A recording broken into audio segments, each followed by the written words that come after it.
Today we're going to talk about breathing and better balance. This is a topic I've discussed before, but we are coming up on National Fall Prevention Awareness.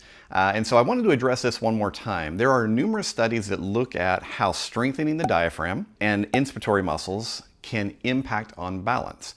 Most of this has been studied in what they call community dwelling adults.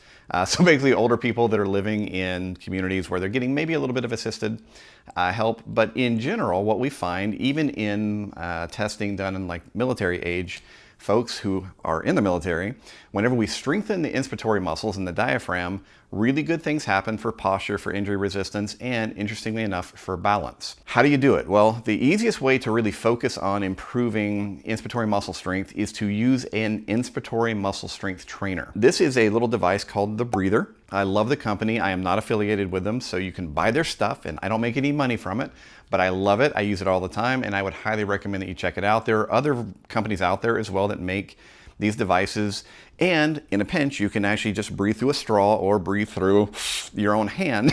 But in general, if we're thinking about progressing this, getting better over time, we want to have something with some measurements on it that allow us to really focus in on performing the exercise correctly. So how do we improve balance?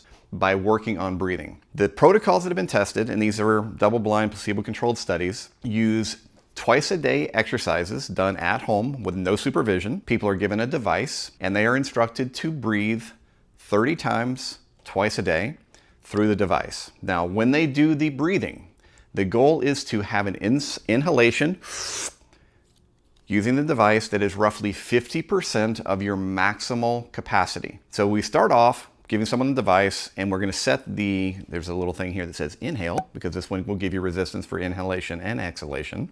We're going to set it at 1. So there's basically no resistance on inhalation. So I'm going to put it in my mouth. I'm going to do a quick little breath in. I'm going to go, okay, I'm going to give that a 3 out of 4, or excuse me, a 3 out of 10. 3 out of 4. 3 out of 10 intensity. So then I'm going to go to a 2, and then I'm going to do it again. It's a little harder. That's maybe a 5 out of 10. And I'm going to go to a 3. Okay, that's getting pretty strong. So that's maybe now a 6 to 6.5 out of 10 intensity for me. If I really want to go further, I can check it, go to 4. Ooh, almost can't do it. And then I go to the 5. And that feels like I am trying to breathe a car in. So whatever, I'm just trying to breathe harder and harder. So basically what you do is you work your way up and you figure out, okay, that's really maximal for me. And then you cut it in half. So for me today, based on other training I've been doing, I would be at a 3. The second thing you have to know is that when you do the inhalation needs to be fast and powerful, because we are trying to train your inspiratory muscle strength, and we need to be able to get air into our lungs very quickly. And the way that we see improvements in the strength of these muscles is by doing a fast inhalation. So you have a maximum of 2 seconds. All right, so it would be exhale, exhale, ready? Exhale. I'm going to do that 30 times, and then I'm going to take a break. And then later in the day, I will do it again. Done over 8 weeks, you will see improvements in respiratory function. Often people will see improvements in some measurements of lung capacity. You will see improvements in inspiratory muscle strength, and believe it or not, we will see improvements in balance and also gait.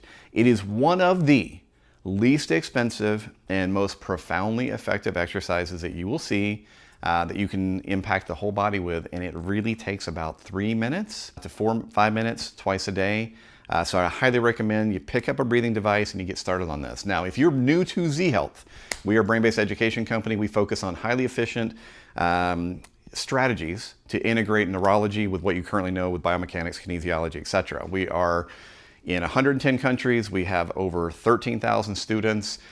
We love doing this stuff, and we love showing you how to become a better movement coach through neurology. So if you're interested, we have a free mini course. Check it out. Subscribe to the channel. All the usual stuff. More than anything, get something and start breathing.